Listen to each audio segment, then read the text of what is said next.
All right. Welcome, everyone. I'm Justin Podur. I'm here with John Elmer and Nora Barrows Friedman. We're doing a special episode of The Brief / The Anti-Empire Project about the Gaza War as we go into the third month of the war. How are you guys doing? Not great. Okay. It's a difficult time Yeah. to be humans. Yeah. So, in terms of what we're going to do today, we're recording on December 17th.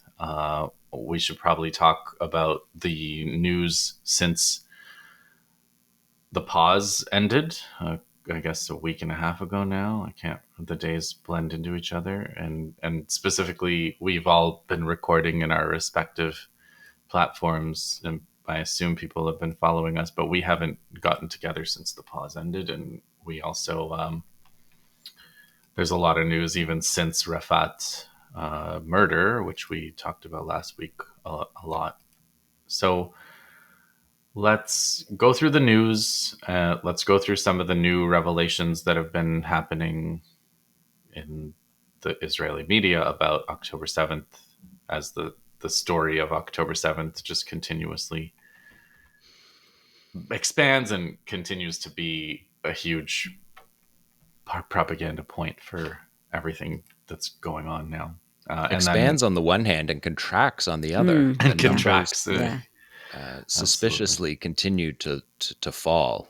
Yeah, yeah.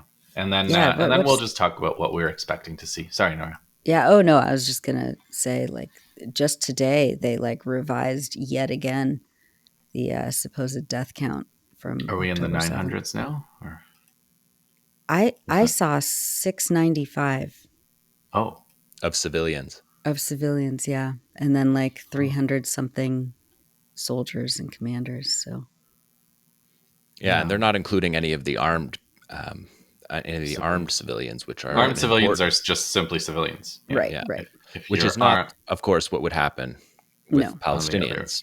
No. As we So if Yeah. you were one of these people we've talked about before, from the Economist podcast to the New York Times Intelligencer podcast, where they picked up their two 9mm pistols and their bulletproof vest and went and fought at the fortified kibbutz, that's a civilian if you died in that condition. Yeah, and the people even in the formal rapid response units that Yeah. each settlement had. So there was some civilians that picked up guns and joined the fight, but there's also this whole formalized security Yeah, the apparatus that had so-called existed in KK. each. Yeah. That they're not calling they're calling them civilians, which Civilians is too. and then they go and fight a guerrilla war, like literally 250 feet away, and all the nomenclature completely changes. Yeah. Anyone associated with the armed struggle in Palestine is a target. But these deeply integrated settlements that are, called the Gaza envelope, like their whole purpose is to encircle the Gaza Strip and to be part of the security apparatus that holds the Palestinians into this ghetto. So to call them civilians is to really misunderstand the function of these rapid response units within the settlements. And so the numbers just continually go down, which I think is sort of matches what we were saying right from the beginning, that it didn't, the scale of the attacks and atrocities never matched the Israeli, way the Israelis framed it. And then they're able to, their framing is then able to, for months, literally months, be the way that CNN and the New York Times describes it. And like CNN, even the BBC, used that 1,400 number that the Israelis used from day one, and turned that 1,400 into civilians. Yeah. So they're doing what is now found to be at least more than double, at the minimum more than double. They were saying for this whole time that justified this war. It wasn't just a fact check, it wasn't just like, oh, it doesn't matter here and there. This was the underpinning for the entire war, was how devastating a toll on civilians that this fight Yeah. was. And there's also we've been writing about this since the very beginning. The Haaretz list that I used in my Substack a couple of weeks in was actually fairly, it turned out to be fairly accurate, because I think they started they started loading in deaths from the ground invasion too. They started muddying it after around October 27th. But the first few weeks, it was like 600, 700. It peaked around 933. And then they started pumping in names from the ground invasion. So when I was looking at the list and I looked at other analyses of that list, I thought this is probably going to end up being around 900 and something, and essentially no babies, no, maybe one kid. Literally one baby, Yeah, one kid tragically. almost certainly killed by friendly fire in the utter destruction of Kibbutz Be'eri, specifically by uh, Israeli helicopters and tanks. So yeah, a couple of we since we're talking about October 7th, we might as well continue there, because there's a new Haaretz article where the author said, "Guys, we need to talk about October 7th," which was kind of a funny article to have 2.5 months in, considering the whole thing was we need to not talk about what really happened on October 7th.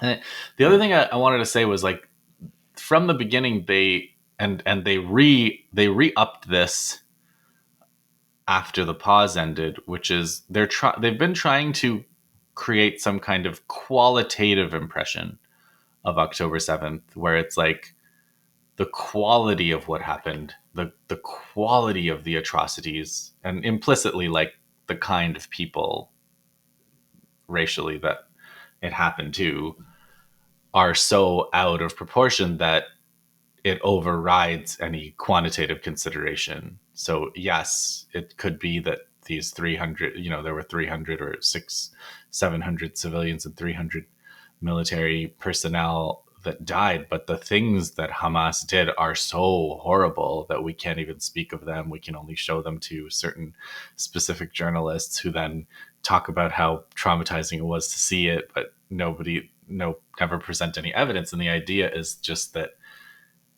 it doesn't matter how many Palestinians are being murdered by Israel, because the quality of what happened on October 7th Right. is so different. So It's very it's been a convenient. really, really revolting thing to watch if you have any anti-racist sentiment in your personality at all. It's Yeah. just so revolting to see this just being done. Can I just get I have the numbers in front of me, and it's a Okay. terrible topic, but let's talk about it and then close it off and we can Yeah. move on. Yeah. According to the Haaretz research that went into this story about the debunking the 40 Yeah. babies and all this garbage, the numbers came in. So there was one infant was killed tragically. 10 boys under the age of 10 and 2 girls under the age of 10, and 25 people over the age of 80. And I think that everybody can be on side saying that those are not legitimate targets in any kind of military operation. Of But course. that number is 37 Yeah. total in the whole day. And the Israelis do this thing where they say, and they say it constantly on our televisions, on CBC, on CNN, they say war is messy and it's really tragic Mm-hmm. that there's civilian casualties, but that's just the way that war goes. War is just messy. So the Israelis get to have this whole war is messy, and they get to kill 10,000 children, literally, while we're watching. 10,000 children over two Yeah. two babies. One baby was pregnant. One pregnant mother was killed on the road in her car before anyone knew who it was. And again, I think the Qassam brigades would be the first to admit that those are not the Yeah. targets. Those were not intended targets. But the Israelis, they don't. They don't do that. They say war's messy. That's just the way it goes. You wish it was the other. You wish it was otherwise. But that's what happens in war. Occasionally, civilians are killed. As a proportion of the number of people who died, over 80 and under 10, represents like a fraction of a percent, right, of the people that Yeah. are killed. Whereas in Gaza, the Israelis are proudly boasting. I mean, they're lying about the number of fighters killed, but they're saying that that number of fighters justifies the 20,000 other people that Yeah. died and the 10,000 children and killing people and dropping buildings on top of them and saying like, well, you'll never be able to dig those bodies out. And that has been used to justify yeah, like you said, Justin, that it's not about the scale, it's about the individual atrocity. Yeah. They've invented a story whereby the atrocity is so far beyond what you can imagine that therefore it justifies this now.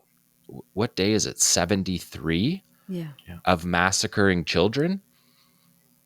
It's very telling. And then by the time the facts come out about what happened, it's already after everybody's been fired from their jobs Yeah. or called anti-Semites, or all of the consequences, of the war and invasion of Gaza, which is going to be like a generation long story about how Gaza Yeah. rebuilt itself. It's all based on lies. Yeah. And it's based on egregious lies. 421 of the people killed were between the ages of 40 and 60. Sorry. 421 were between the ages of 20 and 40. So Right. active Yeah. IDF age, like, you don't need to take our word for it. The IDF has bragged about how they called up 360,000 reserves. Who are those people? Those are the Yeah. 20 to 40-year-olds in Israeli society. Plus, that number includes all the security forces that participated in that day of operations. Plus, and I was looking back over this the other day, the Israelis were clearly talking about fighting still happening within Israel on the Thursday after That's the right. Saturday attack. Mm-hmm. So there's this whole other component of it, which doesn't have anything to do with the October 7th military operation that was designed to collapse the security fence, the $1 billion security fence, and then attack Israeli bases inside the Gaza envelope. So I think if you took out the rave that nobody knew was going to be there, Right. But and then the rave where so many, because the Haaretz list and Haaretz's investigations, they differentiate between, they somewhat differentiate between military and civilian. They somewhat provide ages. Not not when I looked at it, they didn't have ages for everybody, but they had something. They had some information there, but they do not differentiate between whether they were killed by Israeli friendly fire or whether they were killed by No, they still Palestinian haven't. resistance. I Yeah. mean, and then the Western media is like there is a very loud absence of those Yeah. caveats in all of the reporting. Like they don't even mention the documented evidence that the Israeli army itself keeps admitting, Yeah. that they were mowing people down with Apache gunships, There was a and yeah. shelling the homes with tanks. Like they're just, it's just kind of like common knowledge now that Hamas, quote, perpetuated this atrocious attack, murderous attack, bloodthirsty murder of, innocent Israeli civilians on a scale that is unprecedented. There's absolutely no no context ever, and Mhm. there's never any corrections being issued Yeah. after the fact. It's just it's yeah, yeah. I mean, I It's shocking even it's to us. We don't shocking. have a way of Yeah, processing this, and exactly. Because there's these ways of not assimilating the information that are psychologically interesting, right? Yeah. Where it's like I saw like Aaron Mate confront some politician on a train. He made a video of it, and he said, what do why don't you call for a ceasefire? And the politician said, Hamas killed 1,400 people. And then Aaron Hmm. said, actually, it's 1,000 or whatever. He tried to correct him. And then the politician goes, are you really going to make this a numbers game? Uh-huh. And it's like Right. the politician brought up the number, Hmm. Aaron corrected the number, and then it's not a numbers game. Yeah. So, Yeah, we can't talk about the numbers. We can't. It was the most yeah, horrific attack that anybody ever in the history of ever right. has ever experienced or will ever experience, and therefore it is completely justified that Yeah. Israel is genociding Palestinians between 20,000 and 30,000 right now. Even friendlies, like I saw Norman Finkelstein on Piers Morgan. I've mentioned my unhealthy watching of Piers Morgan in various No venues. idea. But like even when Finkelstein he says, yeah, there were atrocities, but there were atrocities during slave revolts, whatever. And it's like you you have to get the facts down properly before you start deciding to just what's justifiable or not. Like Hmm.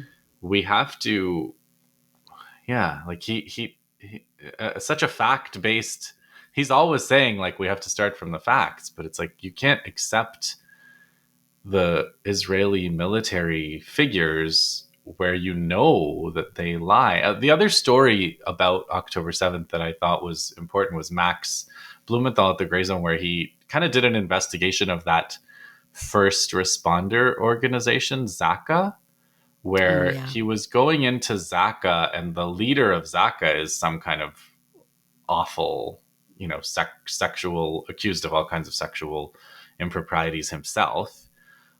And then this evidentiary backing, like all the when Blinken told this story from like this horror movie, he went and like on under oath, I think he told the story of how Hamas murdered this family and then sat down and ate at their dinner table among the murdered family or whatever. And it was like, what are you talking about? That's not Just like, like fantasy. Yeah. yeah, it's yeah, they're so, making it up. it's just, They're and making it up. Yeah, yeah. So he completely. got it from Zaka, and Yeah. Zaka source is literally I made it up, and Yeah. Zaka's pretty open about making what they make up. Yeah.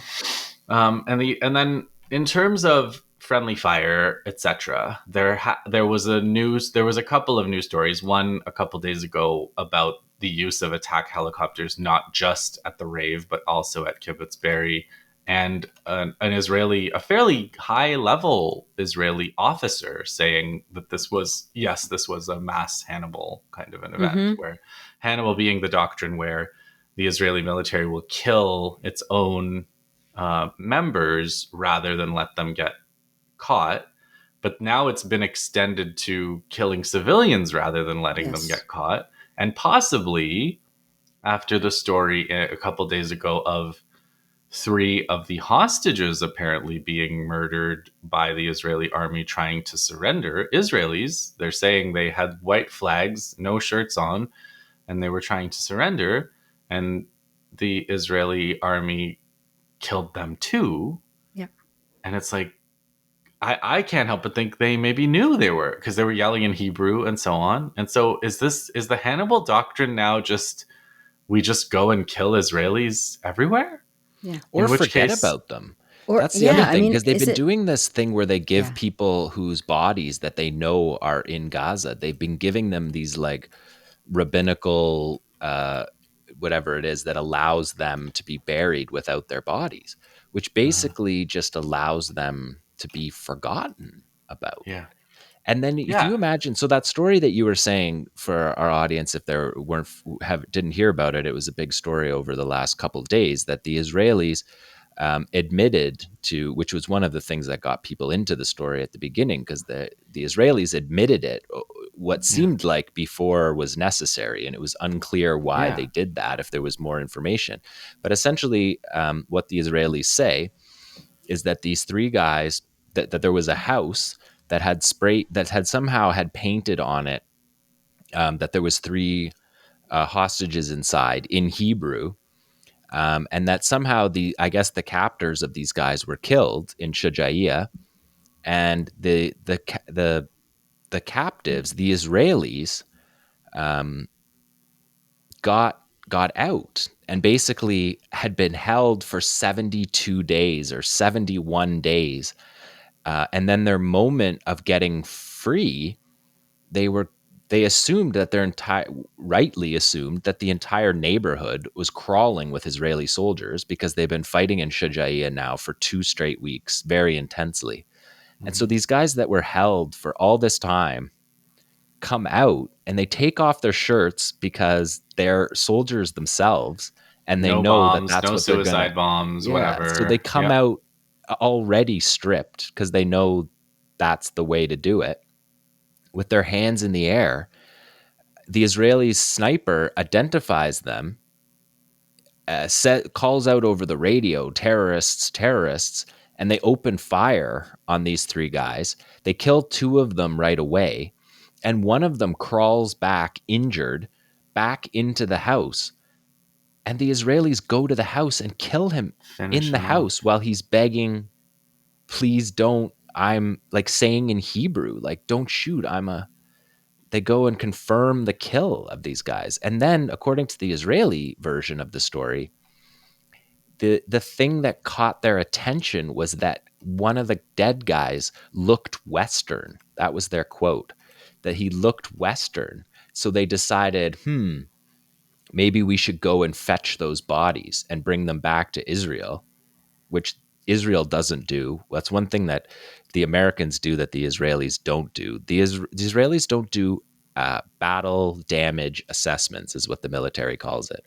Mhm. Like when the Americans killed, like assassinated people in Iraq or whatever, they would go the next day or whenever they Right. could, and they would go and send like a forensics unit into the Right. rubble to try to get DNA from the rubble to confirm that they had assassinated the person that they were intending to assassinate. And as we know, the Israelis don't do that. They don't do any battle damage assessments. They just press buttons and stay away. Yeah. And so this case, because the guy looked Western, which is already like, is that really the line that Israel wants to say? Like they pick and choose which Israelis look like they came from afar to become Israelis versus the Israelis that live there for thousands of years. It's just a really like all around, just a really revealing moment for the Israelis. Um, and these same media outlets that talk about this brutal atrocity, it's all in isolation. You can't then say, like, what does that story about Israel shooting its own people tell us about what Yeah. Israel is doing? And they Yeah. don't say, like, that politician, when he's saying 1,400, what difference does it make about the numbers? Yeah. That's not in isolation. Yeah. That those numbers are the numbers that allowed Israel Yeah. to carry out this war that we're watching, that kills 10,000 children and shows no signs of ending at this point. So the number is going to go a lot higher.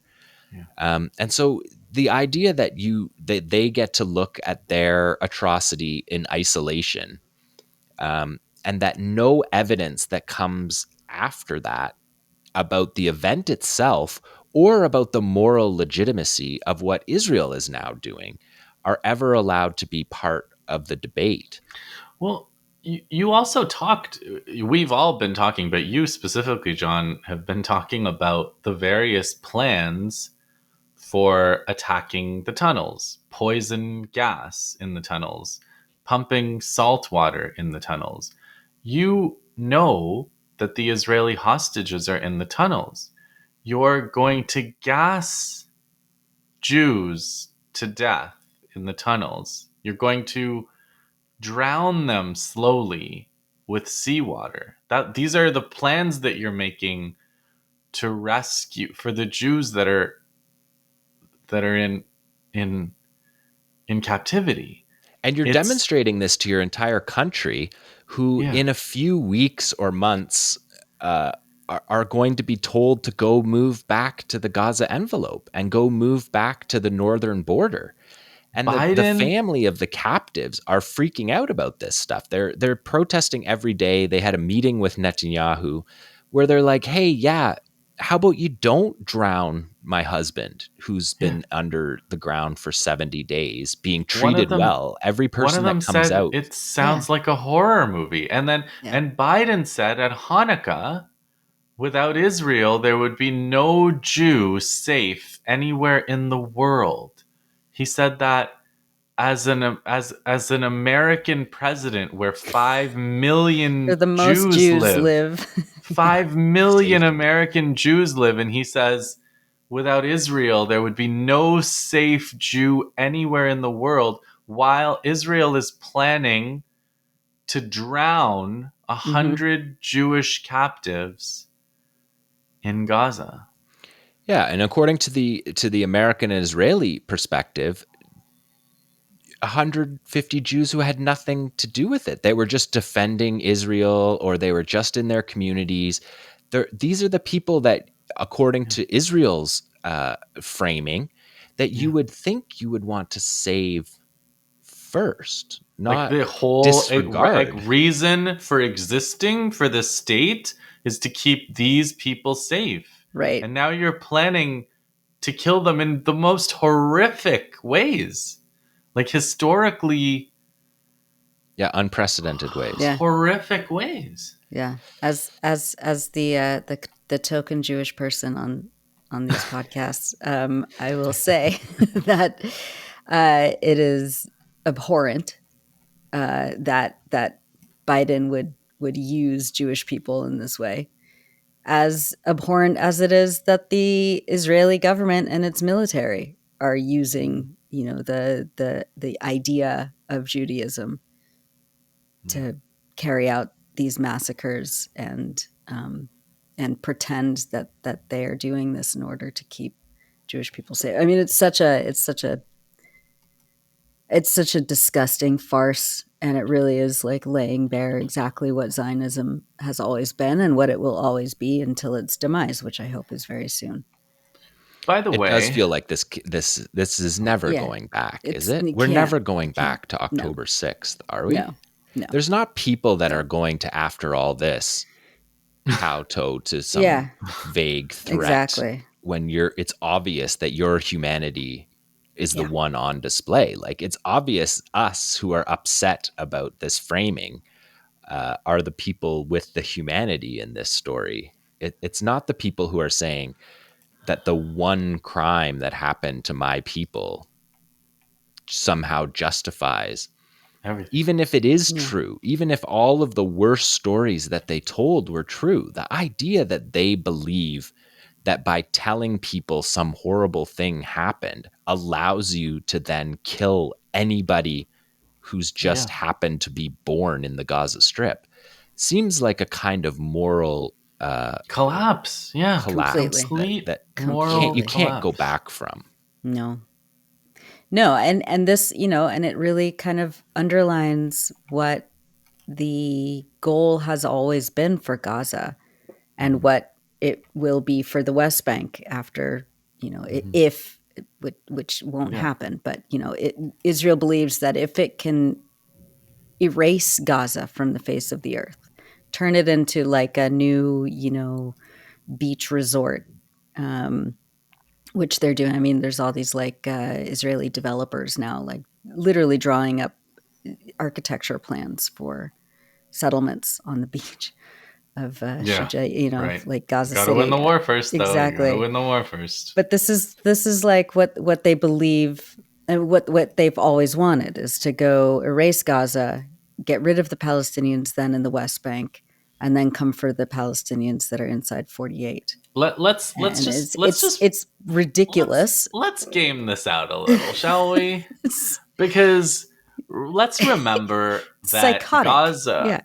Gaza exists in its current form because it was filled with people that were expelled from adjacent areas of 1948 Israel. Then they created it as a buffer zone, and then that buffer zone now is creating all kinds of military difficulties for them. Mm-hmm. So the solution to this problem is to further displace and create another buffer zone, Mm-hmm. this time in Egypt, which Egypt is not going to allow. Egypt said, we'll go to war over this, whatever. And they're not going to, Egypt is not going to fight them, and they're not going to beat Egypt if Egypt fights them. So this is not even worth talking about. This is not going to happen. Right. But that idea is that they'll move it like a couple kilometers away. Yeah. Right. And then what? And then they're going to populate it with a nice beachside houses that people are going to a series of identical beachside houses. I guess you've all seen the architectural plans. It looks like every Suburban. other Israeli settlement colony. Yeah. Which they tried to do from 1956 until 2005. Exactly. And then they're going to do that. And then they're going to have this buffer zone that they create in Egypt is going to be quiet for some reason. Right. And then in the West Bank, those zones are going to be quiet for some reason. Right. So it looks to me like they're just continuously doing the only thing that they know how to do. That's all. Exactly. They're just spamming the thing that they do, which is we're going to expel people and murder people. Now, right. They are trying to break some new ground, and I think this is why I wanted to cover some of the news, because there's two sides to all of these things. And on one hand, we'll see new atrocities every week. New, really qualitatively, they talk about the quality of October 7th, but like we are seeing qualitatively new atrocities to the point where you have to wonder if they have people cooking these up, right? Yeah. Like, let's leave incubator babies to die. Let's bulldoze people in tents outside of a hospital that has been besieged for days. Yeah. So what do we have? So let's Nora? tell that story before we just list it, because go ahead. Why don't we go over, Nora? Can you go over some of the news you've been covering? Oh God. It's just These stories are so incredible that us who have been doing this for 25 years are sharing messages with each other saying, what are we watching here? Yeah. What is happening here? We've watched it with our own eyes for years. And I've had for the first time this morning, I woke up and had that thing where people say they have, where I'm like, I'm going to wake up now. And I'm going to look, and none of this stuff that I thought happened will have happened, because it's just like, this can't be the world. It doesn't make sense. I live in. So Nora's done some good work on the hospitals. Just to tee her up, we've talked about it on multiple platforms, but Israel's primary objective of this ground invasion has been to shut down the hospitals. Yeah. And one of the hospitals that hadn't been yet shut down and still had people sheltering out front in their courtyard was besieged for the last week or 10 days. And in the last couple of days, they acted on it. And one of the things that they did was that they showed a video of the IDF going into an incubator in the hospital and pulling a gun out of the inside of the incubator, which was like the most outrageous of shells, right? Like the most outrageous propaganda that you could imagine.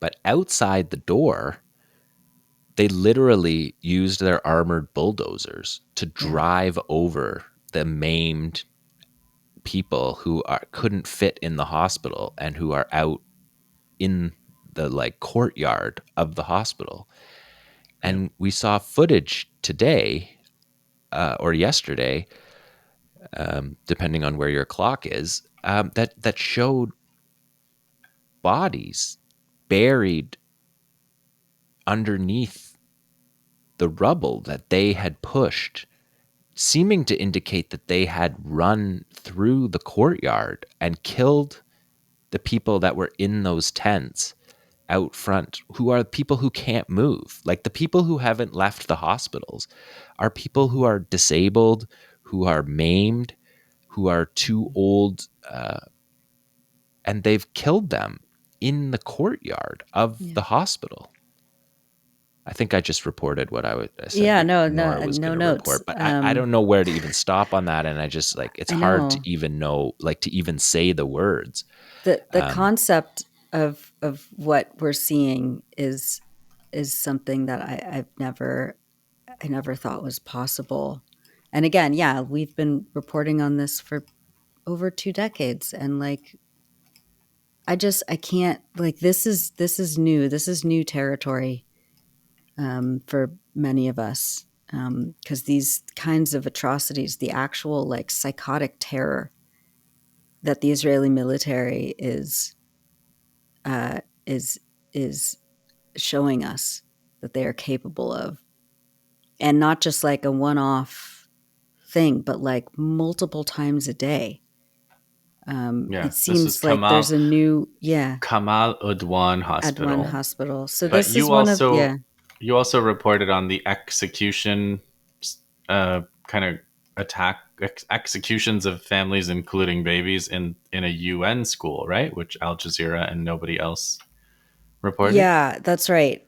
I'm like, what story was yeah, so Kemal Adwan Hospital, just to Hmm. recenter that for a second. Yeah. That was it had been besieged, I guess, December 11th, so about 6-7 days ago. And of course, like any other, like all of the 36 hospitals around the Gaza Strip, there's no electricity, water, food.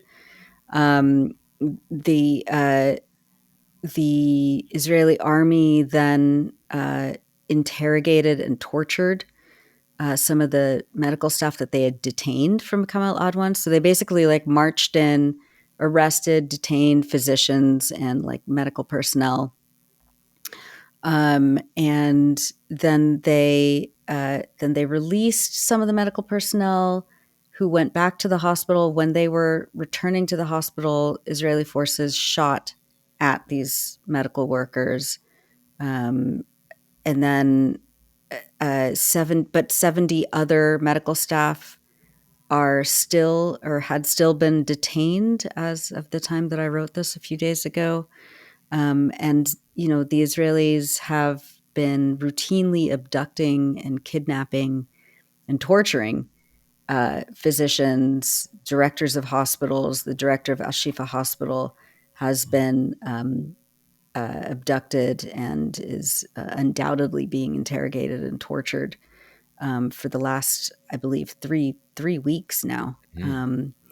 And this is all to, kind of bolster these absolutely fake propaganda claims by the Israelis, who say that, like, Hamas had a command and control layer, underneath Al Shifa Hospital. They need high level health officials, including doctors and directors of hospitals, to corroborate these like completely outrageous and false claims. And they're doing it by what Israel does the best, which is torture people into giving false confessions, which is a war crime. Obvious. I mean, like international law.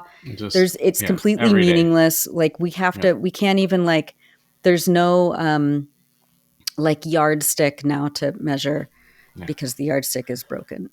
If But this is not illegal, right, then what's the exactly. point of the law? But it There's no is law. illegal. What The is the point? war, you're Yeah. not allowed, just because there's a Yeah. handgun in an incubator, Right. which is absurd, doesn't give you under any international law, the ability to run over civilians in the parking Right. lot of a hospital. There's Right. there's not even a pretense that there's a justification for this. No. And Israel is documenting it in this way that the belief in impunity is so thorough It's at this amazing, point. isn't it? Yeah, and then that's just one hospital. There's another hospital, Al Auda Hospital, which for the last, I don't know, 10, 12 days has been surrounded by tanks and Israeli snipers. And there's one sniper whose job it is to shoot at anyone who moves inside the hospital. They've already shot at a pregnant woman. They have a maternity unit, and so a pregnant woman was coming to get maternity services, and she was accompanied by her sister-in-law, and the sniper shot at both of them. The pregnant woman was wounded. Her sister-in-law was killed. Her body was left in the street outside the hospital because, like I said, anyone who attempted to come and retrieve this woman's body was shot at by the sniper. And I was speaking to a medical staff member inside Al Auda during the siege a few days ago, and he said that not only like they don't like the Israelis have bombed the water tanks on top, on the roof of the hospital, and so now the little water that they had stored is now completely gone, and they're reduced to like really dirty water. They can't clean anything. There's no antibiotics. He showed me a video that he took of a girl inside the pediatric unit who came in with a skin infection, which is really common now in Gaza because of lack of clean water, hygienic, shelters, and being in such close proximity to so many people without any basic services.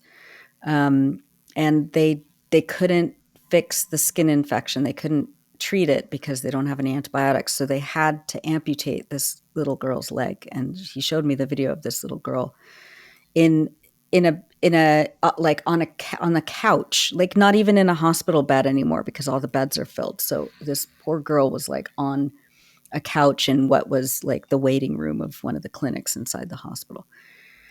And he said, like, she'll be fine. She'll be physically fine. But, but it's the psychology that I worry about and the trauma of these kids. And this is the 21st century. This is 2023 in Gaza, where, in normal situations, it's already extremely difficult medically, even though the doctors in Gaza are absolute heroes and geniuses and have learned to treat people under the most difficult circumstances for decades. They're some of the top medical professionals in the world, but without antibiotics, without clean water, without electricity, little girls have to have their legs amputated. And it's just, and those are just two hospitals. Then there's Al Shifa Hospital, of course, and they bombed a maternity hospital yesterday. Yeah. And then snipers in a church courtyard. Right, snipers in a church courtyard shooting at women trying to go to the bathroom. So bulldozers. They killed an old lady, then they killed her daughter who was trying to help her. I mean, where does this end? Like, what is I don't know. And then Biden, saying to the American people, like, oh, I wish I could do something, but then today his father, he just like, did you hear about Biden's father returning to the kibbutz? Oh, right. Yeah. No, he told a story. He needs to be in a home, he needs to be cared for and taken out of public responsibility. Like he's an old man, but he's also an ideological Zionist genocidal freak. Yeah. And he just signed off on sending, I don't even remember the number of tank shells to Israel yesterday. So yeah, I think this is a good time to move into where things are going, because we have a lot of details. We've done a lot of details, but like big picture, Yeah. you just mentioned all these shells going, but it I don't think the outcome is going to be decided. This type of war is not decided by the side with more shells. Yeah. Maybe Russia Ukraine is decided by the side with more shells, but this Starting to is a sound like that. yeah, but but this is a guerrilla war, and it's not. It doesn't work that way. Yeah. And like, um, I don't know. Yesterday they said they after the deaths of these three hostages, I saw a headline that Mossad guys going back to try to negotiate again. And the Mossad guy being, he's going back to Qatar to try to start another round of negotiations about a hostage Prisoner exchange, exchange. about Mm-hmm. prisoner exchange. So this is what I got. I've been reading Marilyn Young. I actually asked Danny Haifong what I should read about the Vietnam War. I was like, sorry to ask the Vietnamese guy about the Vietnam War, but he suggested Marilyn Young and Nick Turse. So I was reading Marilyn Young's book, The Vietnam Wars, 1945 to I don't know something. And what was striking to me was reading about the end of the Vietnam War and how long it took, and how long there were long months of bombing, and they would negotiate for a bit, they would reach an impasse, and then there would be 3 more months of bombing and complete wiping of villages off of the face of the earth, right? And it was like Laos is being bombed and Cambodia is being bombed, and the US is bombing the south, and then they're bombing the north, and they're sort of saying, give us what we want. They're saying to North Vietnam, the communists, the Viet Cong, the NLF, they're saying to them, if you accept these or those terms, then we'll stop bombing part of Vietnam. We'll stop bombing the north, or we'll stop bombing the south for a while. These are the kinds of offers they're making. And there was this amazing thing that Kissinger is the one who's negotiating, and there's a couple of quotes that I found really striking. One was, he said, I refuse to believe that a fourth-rate power like North Vietnam does not have a breaking point. So that obviously got me Monster. thinking about the current situation. Yeah. And the other one is he talked about, how Rumsfeld has this known knowns, unknown unknowns, all this kind of scheme. So Kissinger said, Kissinger was a big believer in madman theory and threats and so on. And he said, if your enemy believes that you are going to do something and you're not going to do it, that's fine. But the problem comes when you are going to do something and you threaten that you're going to do it, and then the other side doesn't believe you're going to do what you threatened. And then he was talking to the Vietnamese. He was explaining this somehow, somewhere. And the Vietnamese negotiator said, you need a third category when you're negotiating with someone who doesn't care whether you're going to do what you threaten or not. And that was pretty cool. I thought that was pretty cool. And that also is very much, I think, an analogy here. Yeah. But the final thing I wanted to say about Vietnam was, like, in addition to how long it takes and how many fits and starts and talk fight, as Mao Zedong said, it's also like the disintegration of the U.S. military, the morale collapse, the murder of officers by subalterns, the heroin addiction, rampant heroin addiction, and other kinds of collapse. That was apparent for years before the war ended. So So, the like, Tet yeah, Offensive is yeah, in January of 1968, right? yeah, And the helicopter landing on the consulate or on the whatever embassy and having Yeah. people climbing up the rope ladder is 1975. Oh. Yeah. Dien Bien Phu, which is the battle where the Vietnamese took apart their cannons and carried them to the top of the mountain, that's 1954. So 54 to 68, the 10th offensive. So people, some were in my corner of the world, people are trying to find like examples, right, for Yeah. what Gaza is and if there's ever been, and all Yeah. kinds of these military experts are saying that Qassam has built, the Palestinians have built in Yeah. Gaza the most fortified battle space that's ever been created. And their Yeah. attempts at examples like Mosul with ISIS or whatever, they don't work because Mosul didn't have, ISIS Yeah. didn't have the population. There wasn't Yeah. That's population right. on the side, right? Yeah. So that's a key distinction. Um, but yeah, the Tet Offensive is 68 and the end of the war is 75. And 68, the Tet Offensive is, I actually just watched something about this the other day. And they played the sort of, like it's like Walter Cronkite. And there's like Mm-hmm. three main news people back then, right? And they don't even say who it is because you're supposed to recognize their voice from that age. But Mm-hmm. basically, after the Tet Offensive, that's when Americans start saying, like, well, maybe we're not Mm-hmm. winning this thing. Mm-hmm. And the urban warfare battle from the Vietnam War that is talked about is the Yeah. Battle of What? Hue, which was the like city that the North Vietnamese took over in the Tet Offensive. And then the Americans went and fought for more than a month in the city. Like that's where Full Metal Jacket, I think, is Mm-hmm. like where they go in and they fight. But even in the Battle of Hue, they're talking about 170,000 people living in that city at that point. And Yeah. the Americans were basically unable to clear it. They had to Yeah. destroy 80% of the city.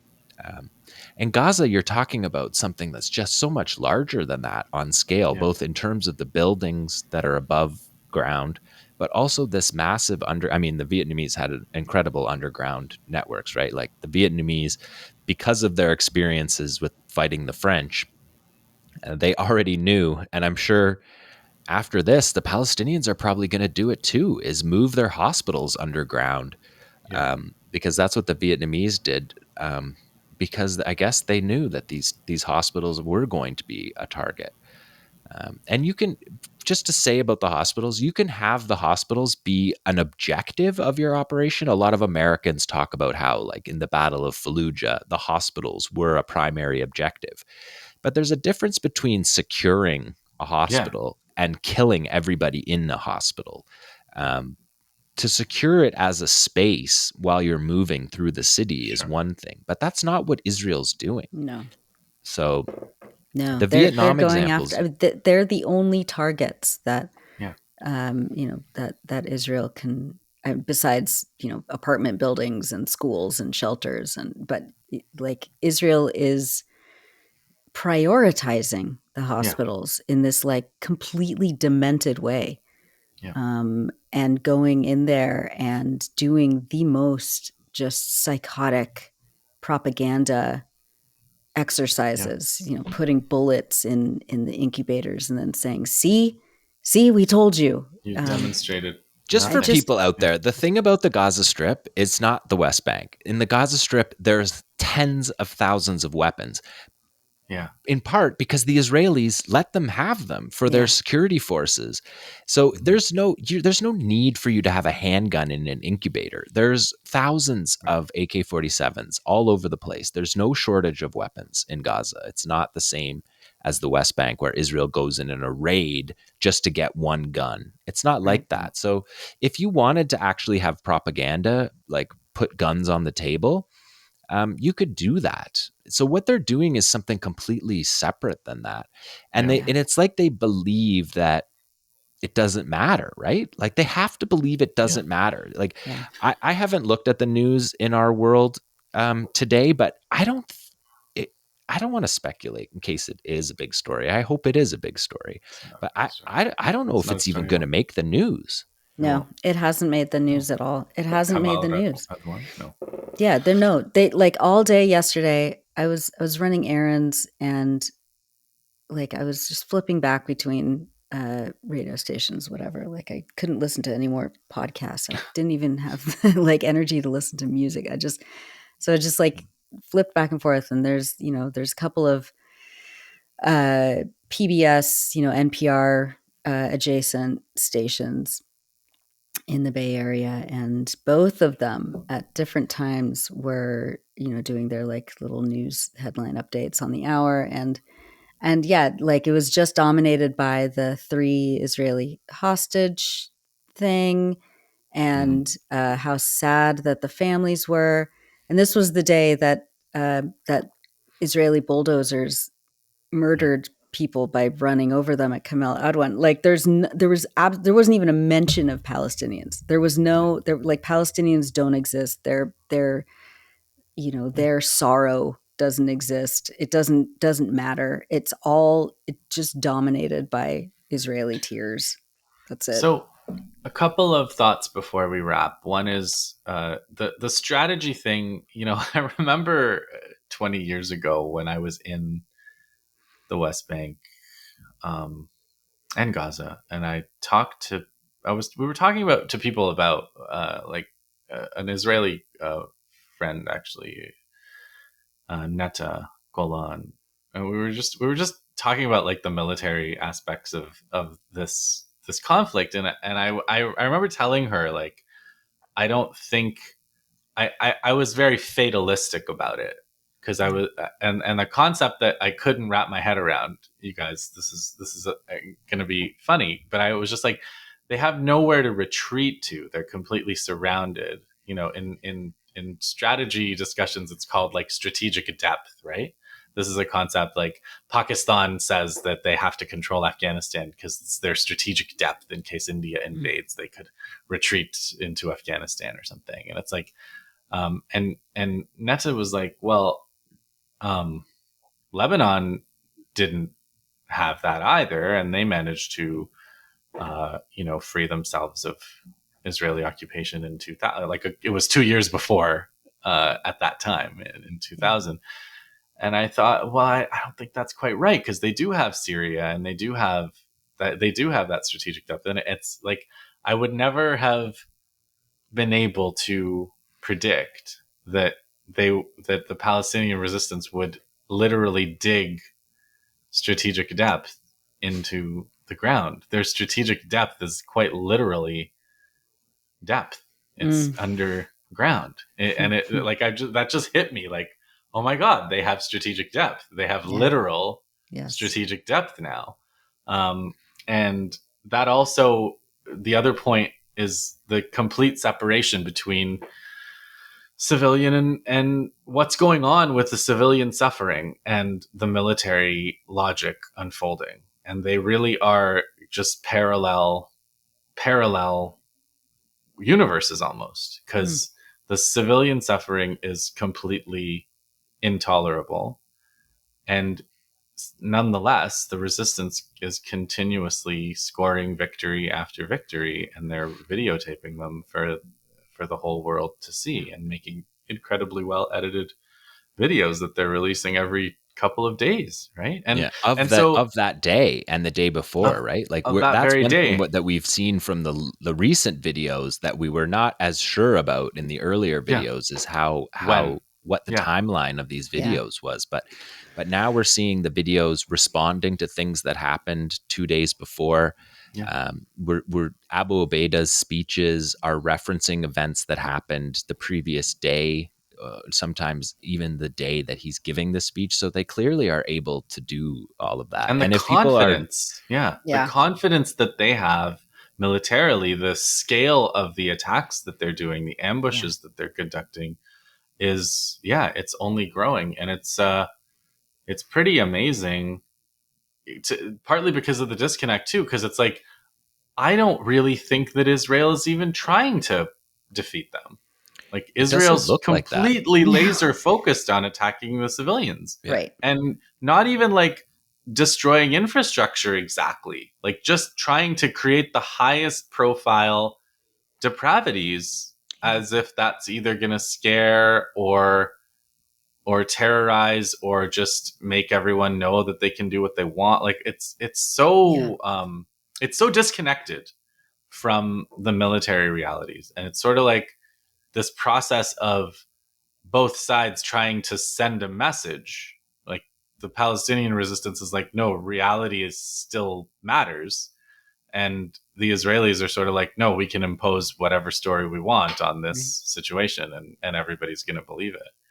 And it really is crazy making. Oh, speaking of crazy making, John, I believe I sent you Seymour Hersh's latest newsletter, Oh, and damn it. I've gotten to the point where I don't read them. I I don't don't either. even read them. I just send them to you. Yeah. The one I sent you, I read a couple of paragraphs, and then I was like, okay, I'm glad I didn't read this. But he said, I believe he said that the Israelis are going to go into the tunnels. They're much more willing. I saw something like they're much more willing to go into the tunnels now, and they're going to have wrapped everything up by the end of January. And so, the real question is what happens to the West Bank. I gathered that was his I story. don't His story know. before that was, remember, that was that Yahya Sinwar was going to take all of the captives to Shifa, to the command center, and turn them all over. That Yikes. was his story in the lead up to it. And I mean, I don't know if it's Hirsch's fault. I think it's just interesting to see that his sources, What they're feeding him. which I have no doubt are excellent sources, Mm. and what they're doing is showing how little of a plan they have.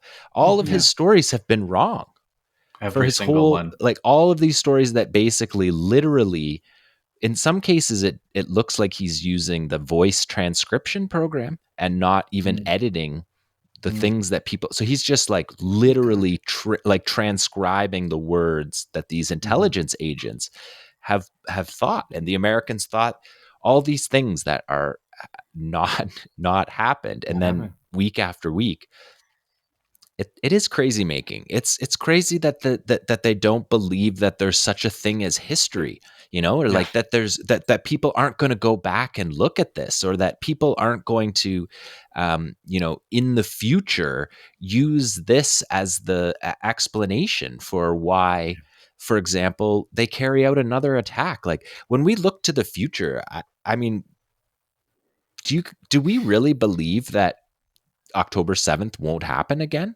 now that everybody knows that it can happen? I don't know if you guys saw that footage of the one kid last week who came out of the Hmm. rubble when Yeah. his Yeah. parents had been killed, and he's covered in dust, and he's probably, I don't know, 13 or 14 years Yeah. old. And he's just like Yeah. We saying, can't be. we're just going to do it again and again and again. And then this, like, we're going to do October 7th over and over again. You can't scare us. We're not afraid. To be fair to the kid, he was very articulate about what he said. I don't want to trail off and not say what Mhm. he said. He was very articulate and basically just said, we're not afraid of you. Mhm. Things will never go back to the way they were. We're just going to do this again and again. And there was a interview in the New York Times with one of the captives who was released, and she talks about at length about how close she was to her captors and how well they took Mhm. care of her, and all this stuff. And the article ends by her saying, that this fighter, who presumably is a senior fighter, he tells her, when this is all over, don't go back to the Gaza envelope. Go move north to Tel Aviv. Don't move into the Gaza envelope, because we're coming back to the Gaza Mhm. envelope.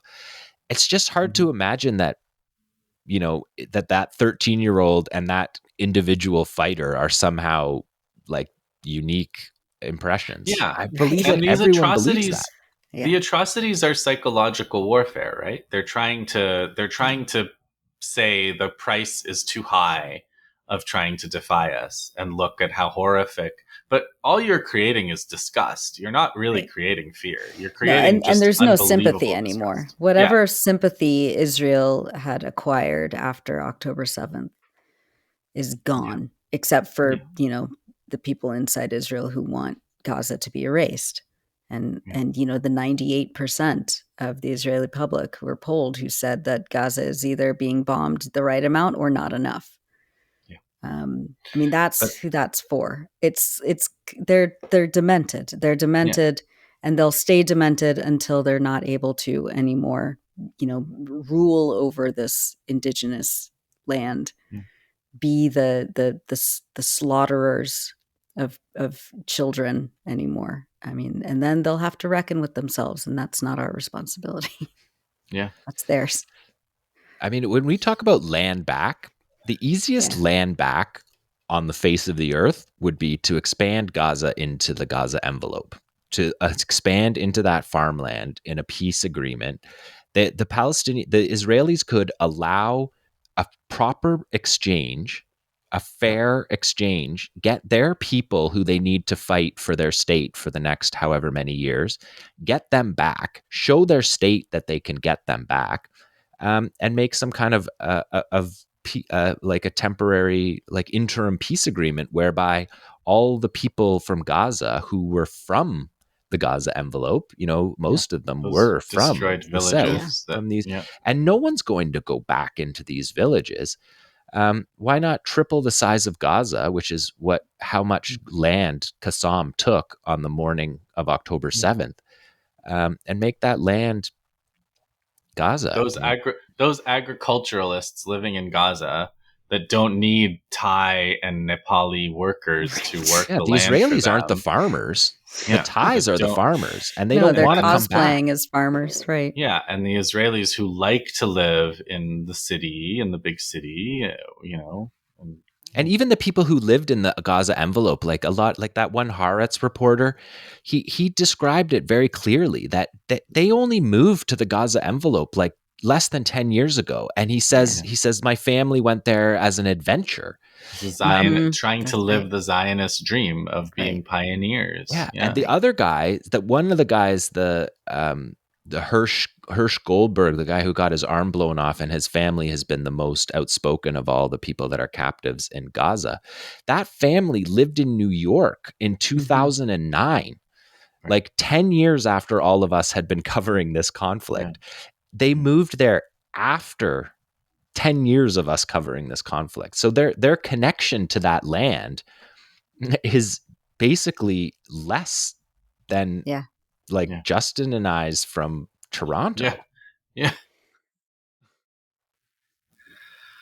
Oh wow! All right, guys, we have your live streams. What, Monday, Thursday? We've been doing them Because of Monday, the Thursday. holidays, The it's going most to be recent Tuesday, one was Friday, on but yeah. all resistance. So if Yeah. people have too much sorrow and don't want Yeah, to Yeah. engage with the sorrow and are overwhelmed by it, which I believe I am in that category, yeah. we Yes. did a show on Thursday on Electronic Intifada where we just did resistance for 2 full hours. So And it's if been people, going crazy on YouTube. Yeah. Like people really love it because yeah, it's necessary. We need it. We need. I keep thinking about what Louis Alday said on the last Hanky Mhm. Group Therapy, where like Mhm. the people who aren't seeing the resistance videos and who aren't talking Yeah, about them and yeah. analyzing They're the them, most they're the defeatist. most affected. I feel, Yeah, yeah, like they're outside of Gaza, obviously, the people who are watching the slaughter day after day after day and aren't aware of the yeah, incredible ferocity of the yeah, resistance are and in a really sophistication and yeah, and everything on, ingenuity and yeah. like And to use a nerdy phrase, engineering. I yeah, mean, to use a yeah, effective phrase of engineering. to use a yeah, phrase from the Israeli side, purity of arms. I mean, that's they right. are so methodical about attacking military targets and yet Yeah, yeah, militarily superior targets that's in terms right. of equipment. So it's a real So morale booster, and it really yeah, it lessens the blow of the sorrow. yeah. It's really true. So yeah, go So see that. Tuesday and It's good. Friday, you said? This week. Yeah, This This week, week. Tuesday, Friday. Next week, Christmas Eve, we'll be recording our Tanky group therapy, our right. usual therapy group. So that'll We'll come have an out. actual therapist on with us this We'll time, have a which will be really therapist fun. on. We won't spoil just in case that doesn't work out. But yeah. Okay. All right. Let's leave it there, and we'll see everyone in the coming week in these Thanks, various venues. Justin. Yeah, it was good to see you guys. I hope everyone's Yeah. holding up. Yep. Yeah.